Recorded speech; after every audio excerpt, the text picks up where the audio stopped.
Hey, Radians here. In this concise guide, we'll explore the essential meta tags required for a NextJS website, focusing on SEO and progressive web app support. If you're transitioning from React Helmet, the head component in NextJS might seem perplexing.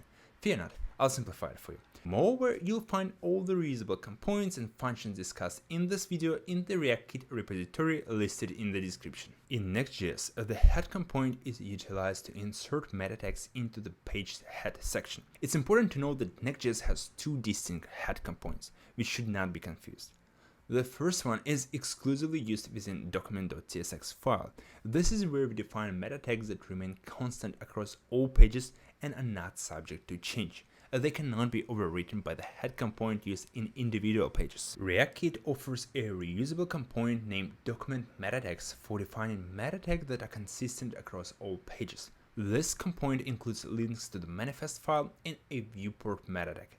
Additionally, it accepts optional props like Twitter ID, image, and language, which you can set if they are uniform for all pages. For instance, Twitter ID is typically used for Twitter cards and is less likely to vary across pages.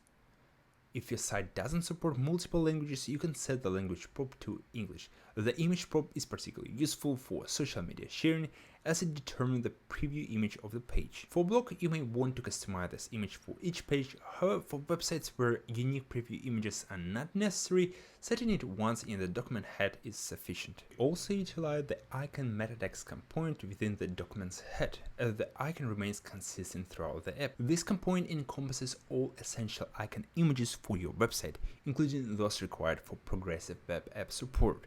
While it may appear complex, manual editing is unnecessary thanks to the generate icon meta tags function. We play the function in our app's icon codegen folder. This function requires a source icon, preferably an SVG format, such as light mode icon.svg located in the icon folder. Additionally, an icon for dark mode is beneficial, especially for the splash screen. We use the PWA as a generator library to generate images and acquire the necessary meta tags.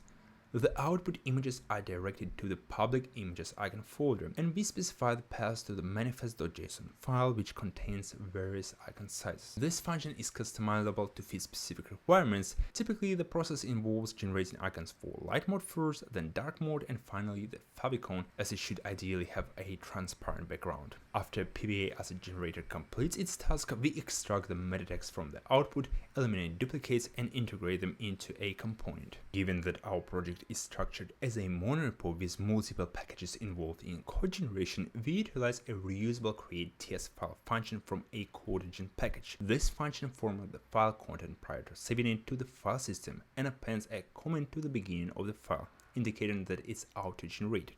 Having discovered the document head, let's shift our focus to the head component, which is employed on individual pages. This component allows the specification of page-specific meta tags such as title and description, which usually vary from page to page. A crucial aspect to remember when working with Next.js head is that meta tags must be placed directly within the head component. They cannot be isolated in a separate component. In contrast to the document meta tags, where we wrap the meta tags in a fragment, in the page meta tags component, we have to wrap meta tags with head. That's all. If this video helped you better understand how to handle meta tags in Next.js, please like and subscribe.